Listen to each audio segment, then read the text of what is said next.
back. This is the Fantasy Extras podcast. I am your host, Victor Freeze. As you can see, I'm all alone this week. Mariano quit the podcast. He said he doesn't like it no more. No, I'm just kidding. Mariano got super busy at work. He's missing this week. He sends his regards. He misses the fantasy family. He'll be back next week, though. He just had a bunch of stuff he had to catch up on at work. So it's just me. Hopefully you guys just enjoy just me this week. Let's see.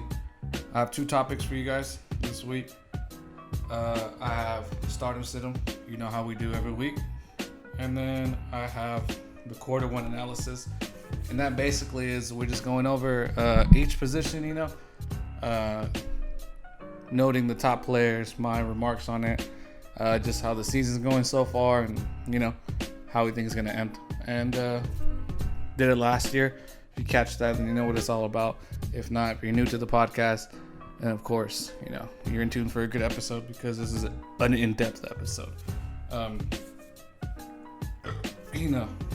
Gonna kick it off now with the startup sit-em.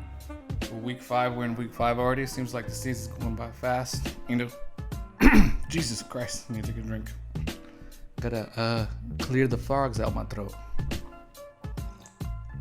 Excuse me. All right. So going on to my first stardom, I have Brandon Ayuk, whatever, the 49ers rookie wide receiver. He's been productive in his first 2 starts, and even with the return of the two main receiving targets, Deebo Samuel and George Kittle, he's been productive. We all saw the highlight. He heard the dude for a touchdown. He's a playmaker, and he's a big body wide receiver, and especially if one of the backup quarterbacks starts, he's going to be a great target for him. And also, they have Miami this week, so he should continue the scoring this week. Moving on to my second stardom, I have another wide receiver for you guys. It is DJ Moore over there in Carolina. He's simply going against a depleted secondary in Atlanta, and they're like on their 3rd string cornerbacks, bro. It's bad over there. Atlanta has like no secondary, so he should be able to take advantage of that. If not, there's some problems over there in Carolina. Going on to my third stardom, I have Justin Herbert.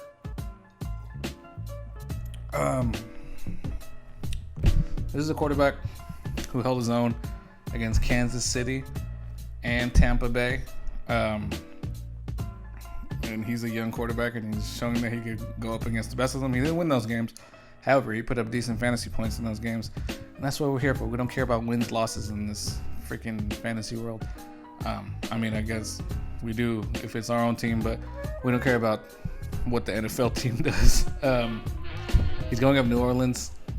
He's going up against New Orleans this week, who gives up the second most fantasy points to quarterbacks, if you didn't know that. So definitely fire him up this week, or you can fire up Teddy Bridgewater going up against Atlanta in their non-existent secondary.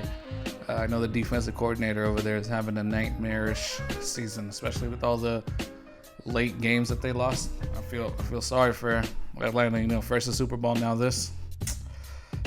But there's the highlights. But speaking of Atlanta, the next player I have to start on Atlanta is not on the defense.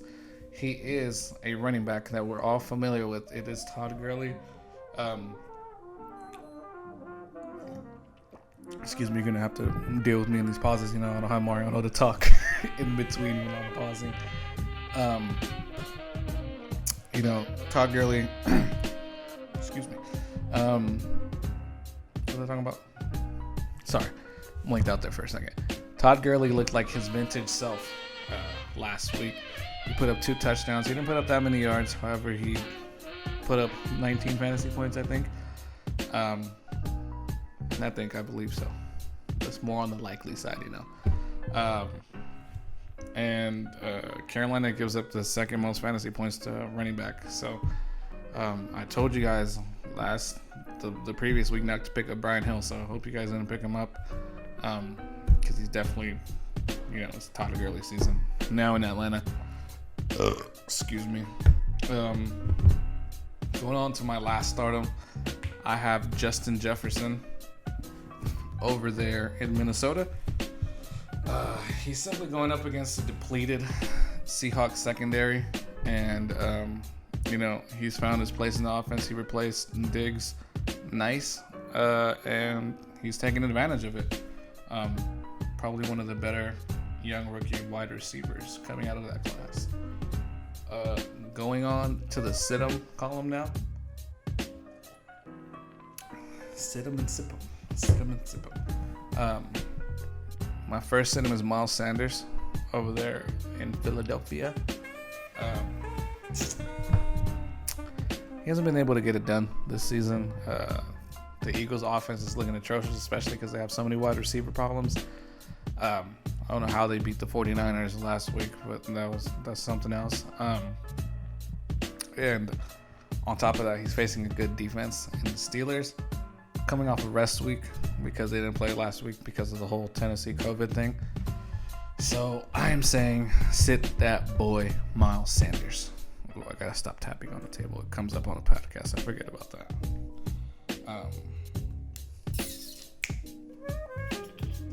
Sorry, just looking at my list. Give me a second here. Bear with me. Going on to my next sit, I got Kenyon Drake. Like I said on previous podcasts, I said to get rid of this guy, get him off your team, abandon ship, sell high if you can. Well, there was no high so far, and that's my point, is he hasn't been able to get it done during the season, and he just doesn't look as explosive as he did late last season with Arizona. And Chase Edmonds is pushing him, and he couldn't get it done against the defense that gives up the second most rushing yards to running backs. So, I'm just saying sit him this week for sure. Going on to my next quarterback that I have to sit him, it is Ryan Tannehill over there in Tennessee. He's had the unfortunate outcome of dealing with COVID amongst his whole team, from the personnel to his teammates. Everyone has COVID on that team. There's like 20 players that have COVID on that team. It's so messed up. But yeah, all his wide receivers have COVID too, or either that or they're dealing with injury. And it also doesn't help that they're going up against a good team in the Bills that we know have a good defense. So, sit Ryan Tannehill this week. Should not be poised for a good game. Going on to my next sit, I'm going to have the Cowboys defense. And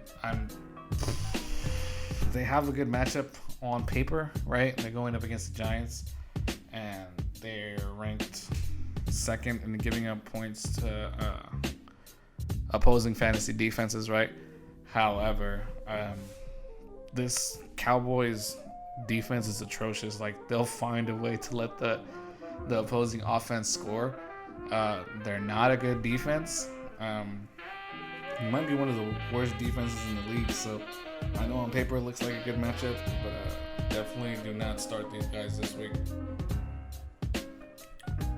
They might just let one of those Giants running backs get off for their first game, and then after that you can sell high on those guys.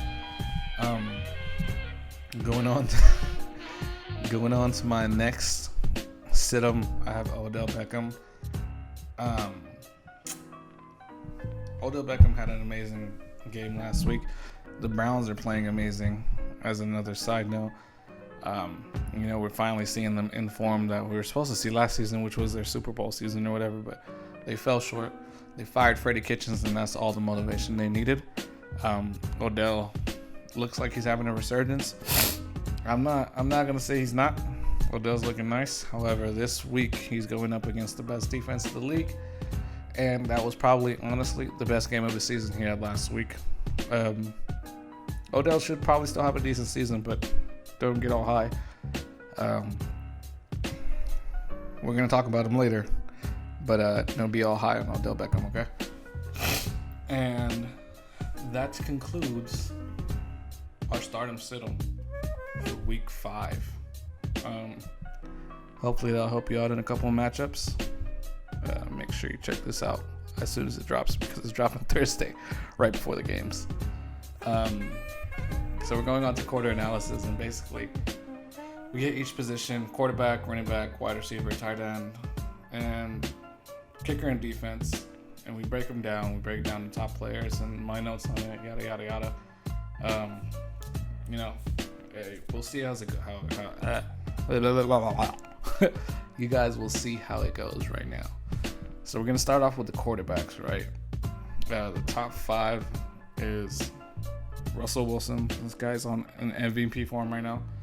I won't be surprised if this guy wins the MVP this season. We have Josh Allen. Josh Allen is playing lights out. The guy runs the ball, throws the ball, he does it all. Dak Prescott, he's been like in shootouts in every game that he's played, and it helps that he has probably one of the best receiving core in the league. Of course, Patrick Mahomes, no one's surprised about that guy being in the top 5. And then we have Aaron Rodgers.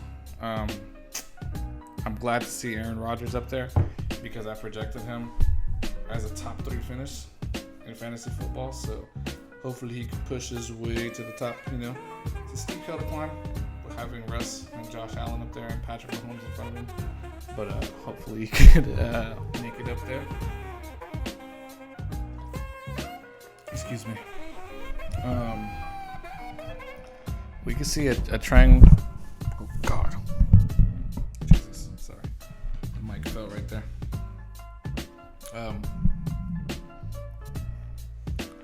Technical difficulties. Sorry. We can see a trend amongst the top 5 quarterbacks, aside from Rodgers, is that they're all good with their legs, and that's what the league is transitioning to, right? Running quarterbacks, they make plays with their legs, they extend plays, they get into the end zone when they're in the red zone. We even saw quarterbacks that aren't traditional runners, like Sam Darnold, making big plays. So that's definitely what the league is transitioning to. I'm surprised Lamar Jackson isn't in the top 3, even top 5. He's not even in the top 5, right? I think he needs more wide receiver help on that team. It would have been great to see Antonio Brown on that team. Since he's cousins with Marquise Brown. However, even if they did have Antonio Brown, he won't be available till like week 9, I believe. Kyler Murray is making a case for himself to end up in the top 5 quarterbacks. He's currently at number 6. He's trying to sneak his way in there. He made a case as soon as he started the season by beating the 49ers. Probably one of the better values, especially because you couldn't get him. Because you could get him later in the draft. You don't have to spend that early.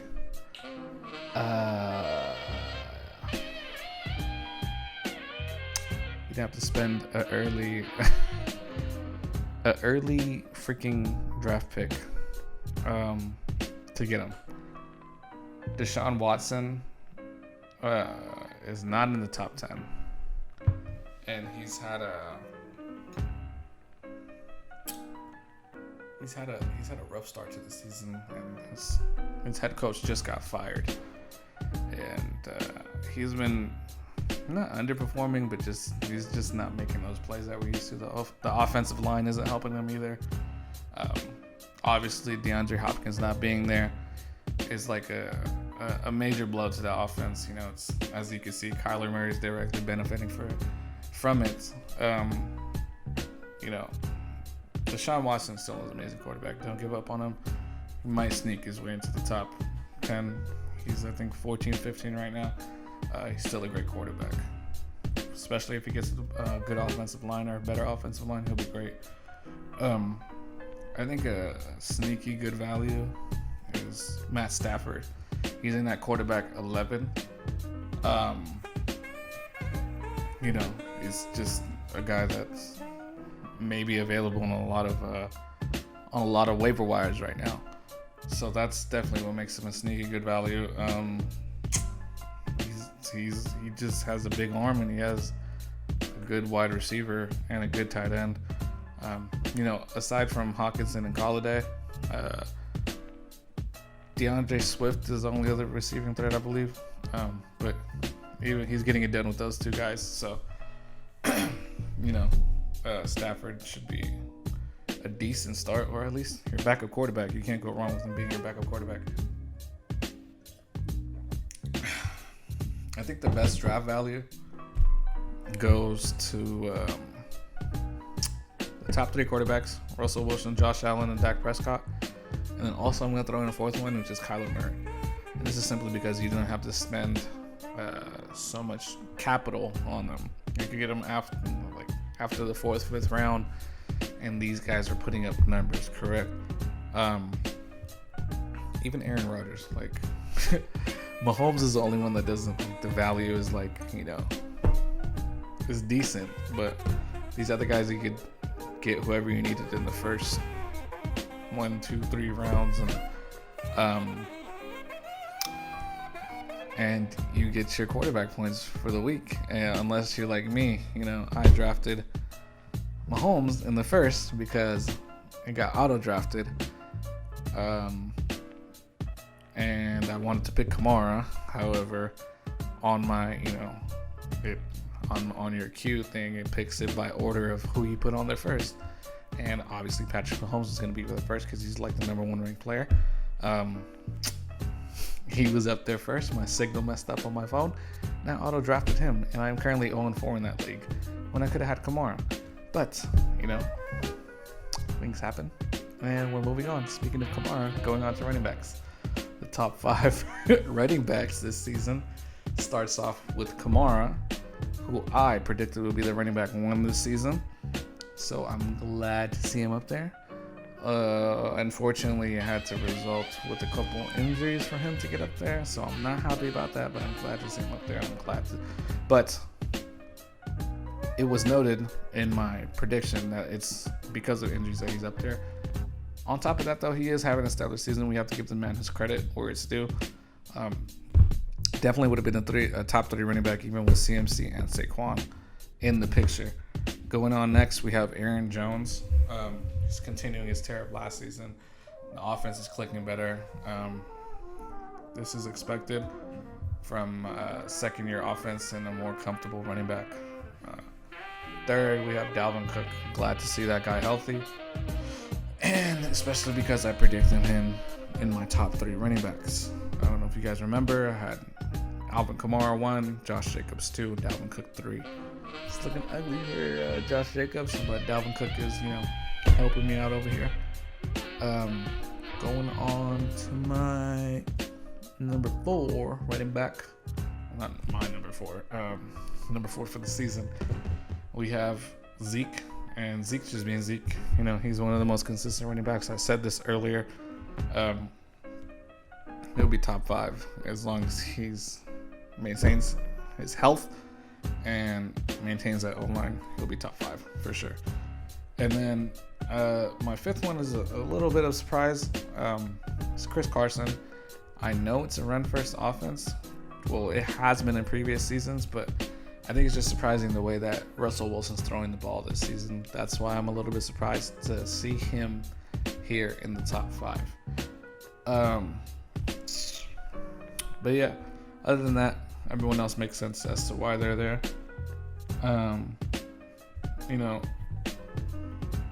Excuse me, let me just scroll down to my notes here. Running back is one of the worst positions that was affected by all the injuries this season, and we've noted on that before. It's a lot due to not having that off season to prepare. Clearly, we see the effects it has on running backs, players that need to get those reps in to get their body right for the season.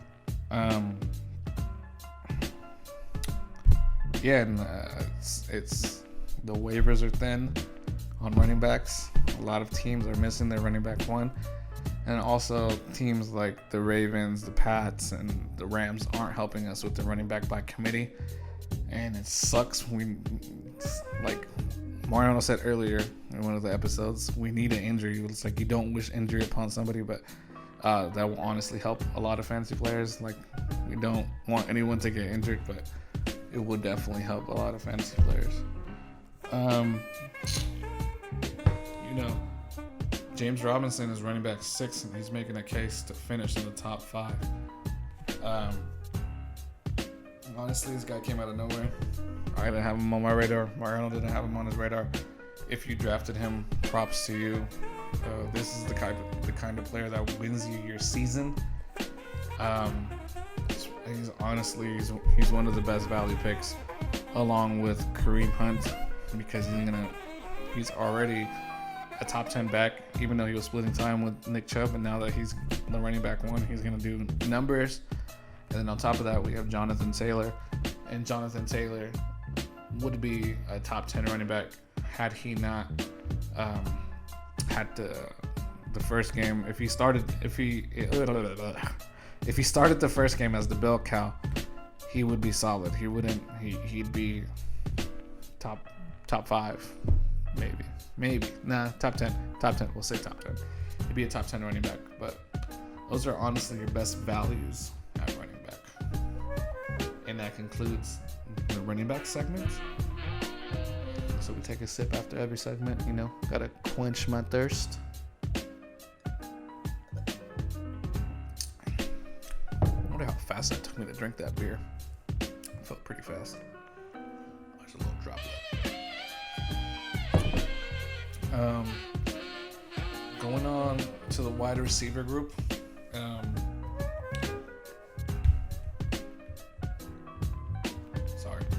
Distracted there. We have some interesting names here. We have Calvin Ridley, who had a dud last week, right? Listen to me, straight 0, right? Going up against the Green Bay Packers, going up against one of the best cornerbacks in Jair Alexander, right? He had a dud last week, and he is still the number 1 wide receiver. That's crazy. This boy is having a monster season. Mariano called this earlier in the season. He said he's one of the best. Did he say sleepers? I forgot. He said get the guy, right? He's scoring all the touchdowns that Julio Jones isn't scoring, right? Jesus Christ. Yeah, he's just doing amazing. This guy's amazing. Going on to the wide receiver number 2, right? Of overall wide receivers, we have DK Metcalf. And this man is just another wide receiver who is on a great offense. Well, the Falcons isn't a great offense, but he is on a great offense. He's benefiting from that. He's benefiting from Russell Wilson getting to throw the ball as much as he wants. He's just a man amongst boys, and he's taking advantage of his matchups. Not mustache. What the fuck? Coming in at wide receiver 3, we have Tyreek Hill. He's continuing to be Tyreek Hill. He's one of the best wide receivers in the league, and he's on one of the best offenses, so it makes sense that he's in the top 5 wide receivers. I saw some crazy predictions at the beginning of the season. They're like, "Oh, Tyreek Hill is he's not a top wide receiver. You should have invested picked in him." People predicting him the best, and you guys are like outrageous, like coming from the best offense in the league with the best quarterback. What do you expect this man to do? His speed is just something else. Tyreek Hill, wide receiver number 3. And then we have our wide receiver 4 is a wide receiver that Mariano hates frequently on this show. It's he's making him eat his words. It is Adam Thielen over there in Minnesota. Prove he doesn't need Diggs. Justin Jefferson is filling in that role for Diggs, and Thielen's continuing to eat. He's a top 4 wide receiver for a reason. Thielen's being Thielen. He's probably one of the better values too, as well, in the wide receiver class. And then last but not least, we have Odell Beckham. He snuck into this wide receiver top 5 group, but excuse me.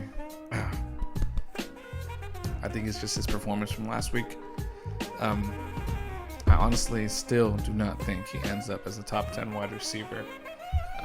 And he might be a candidate you might want to get off your team because he has tremendous value as of right now.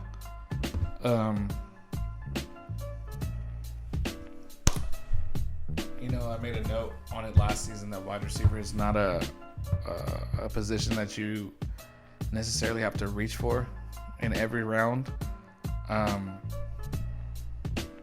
As you can see, guys like Ridley and Metcalf, they lead the way. They're number 1 and number 2, and they're not guys you got in early rounds like 1, 2, or even 3. These guys were available way after. So make sure you get your running backs in those earlier rounds, because like seasons like this where running back is super thin, this is where it matters. Injuries also affected the wide receiver group. I think the running backs had it worse, however, but we have big names like Chris Godwin has been hit with the injury bug. Michael Thomas, Kenny Golladay was dealing with the hammy injury, I believe. But it's a deeper class. Every year it's going to be a deeper class. Every year you're going to probably be able to get a wide receiver off the waiver. So just keep in mind, use your first 3 picks on 2 running backs. That's an honest opinion. Tried the running back 0 strategy when I accidentally auto-drafted Patrick Mahomes, and that did not work out. I am 0-4, so I don't like the running back 0 strategy. But to each their own, I'm not gonna recommend you not try it. Try it out for yourself. I have multiple leagues, so I could take the flyer on one. But yeah, I don't like the running back 0 strategy. Here at the Fantasy Expertz, we don't like the running back 0 strategy. Mariano doesn't like the running back 0 strategy either. So yeah, that's that. And the best value is going to be the top 2 guys, obviously, because you're not drafting them with early draft capital, like I stated earlier. And then on top of that, my other best value is CeeDee Lamb, simply because this is a top 15 wide receiver. In PPR, he might be a top 10 wide receiver, correct? Sorry, all these rankings are for standard, not PPR. If you have specific questions about PPR, you guys could always message me. Any questions you guys have. Sorry, lost my train of thought. But yeah, this guy is a great value because he's been so productive as the number 3 wide receiver on the Cowboys offense, and he's a wide receiver that you could get in rounds after like the 9th round. He's just a steal, and at best each week he'll be a flex play. But last week one of my wide receivers went down. He put up 25 points. So this guy's a monster, and he's stepping in nicely into the role. And one of those wide receivers is going to be expendable on the Dallas Cowboys offense next season. He's going to be a wide receiver number 1 once he starts. Moving on to the top 5 tight ends. I'm going to start off with Tonyan over there in Green Bay. He had a monster performance, which this is why he's at quarterback. Damn it. Is that beer getting to me, you guys? Nah. He's at tight end number 1, right? He's not going to end up as tight end number 1 for the season. He had a great performance where he put up 3 touchdowns with Aaron Rodgers. However, he will end up in the top 10. I'll give you that much. He's just built up such a great chemistry with Aaron Rodgers. And it's especially with Devontae Adams out and Lazard out, he's going to need a target. And in the red zone, he looks Tonyan's way. So, Tonyan, great tight end. However, won't end up as tight end number 1. Going on to the second tight end, we have Travis Kelce. And that's no surprise, just like it wasn't no surprise that Tyreek Hill is in the top wide receiver. With Kittle being injured, he's probably going to end up being the tight end number 1, to be honest. And, we knew it's either going to be Kittle or Kelce each season. Those are the top 2 guys. They're drafted in the second, third rounds for a reason, Next is Mark Andrews, and it's a no-brainer that he's in the top 3. We know him, Kittle, and Kelce are going to be in the top 3, just simply because they're on great offenses and they're amazing tight ends. And this guy Andrews is like Tonyan is for Rodgers. He's Lamar's best friend in the red zone, so it makes sense as to why he's in there. Coming in at tight end number 4 is a guy he's one of my favorite tight ends. He's a young, talented tight end who we've seen flashes from, and this season is finally coming to. It's Jonnu Smith over there in Tennessee. He's finally putting it all together, and with the departure of Delaney Walker, he has a shot to show just how great he is, and he's taking advantage of it. I'm glad to see him doing great, and hopefully this whole situation with the Tennessee Titans and COVID, it doesn't affect his position in the season. Coming in at number 5 is Noah Fant. He's another young guy we saw last season who had his moments, correct. But this year he was putting it together. Unfortunately, an injury with himself and an injury with his quarterback, I think, is going to keep him out of the top 5 discussion. But, he's coming to. He was one of the highest rated tight ends coming out of the draft last season. And I think next year he for sure will be in the top 5, especially with steady quarterback play.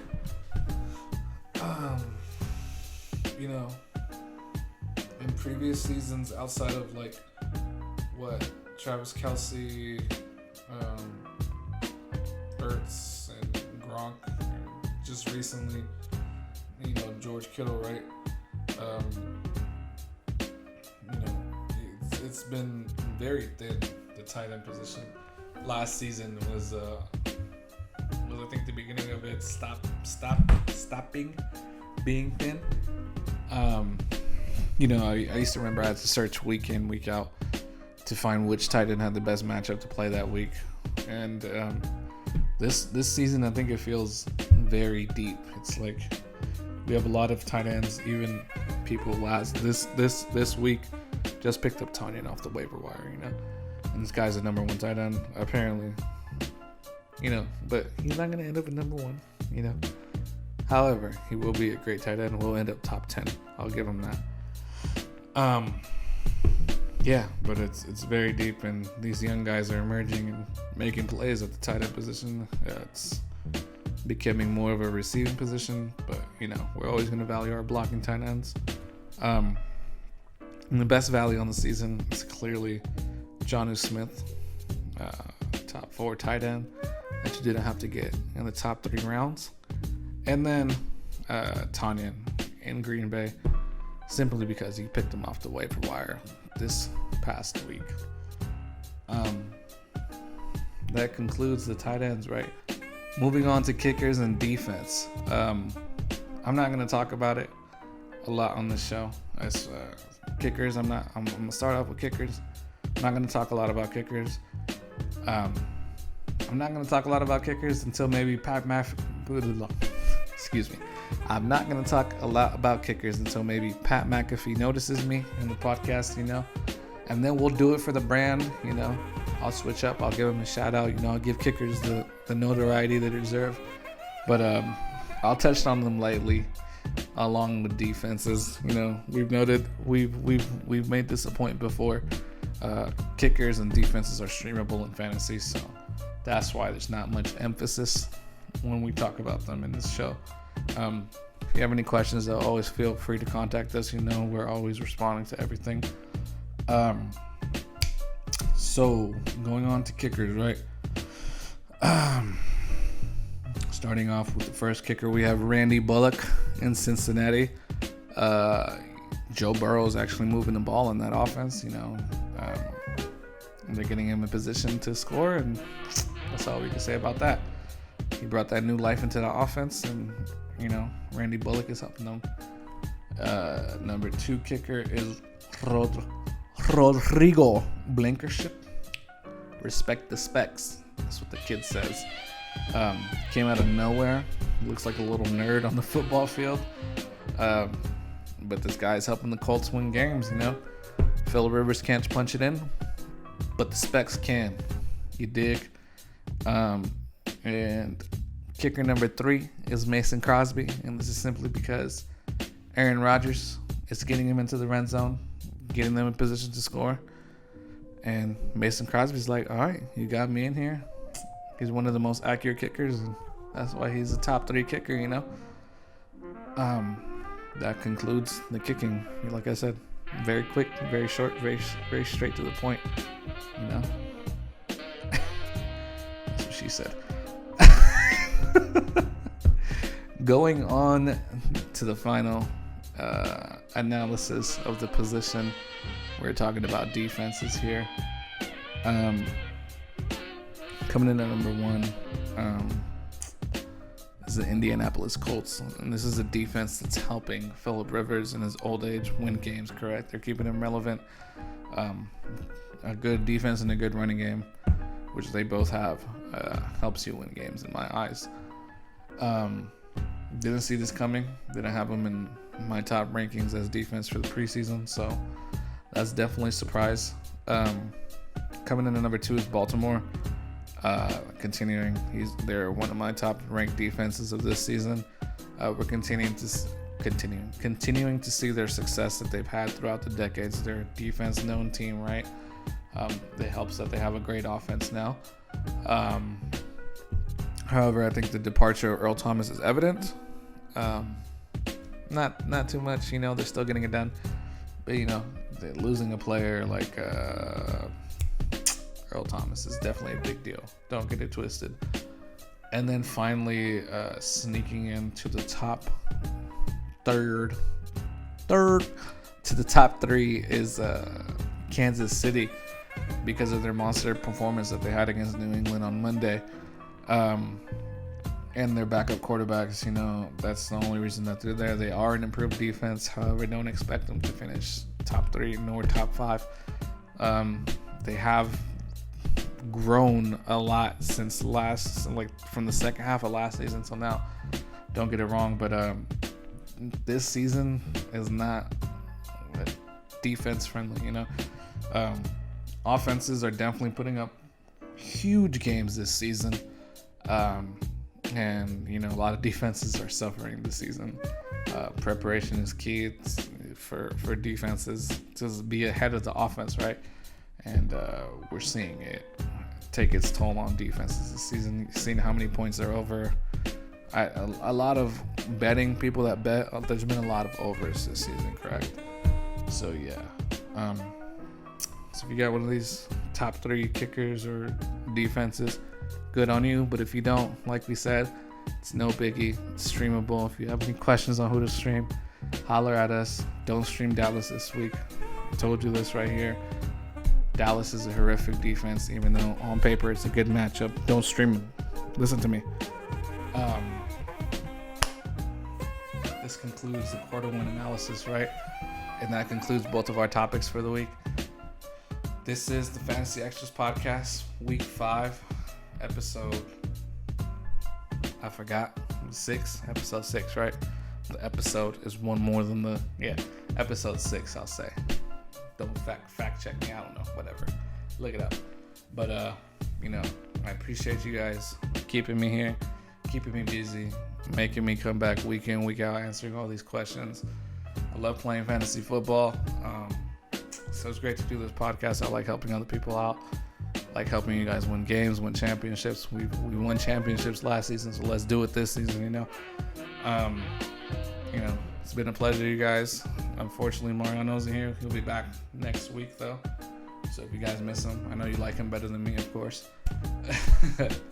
But yeah, this is the Fantasy Expertz out, and good luck this week, y'all.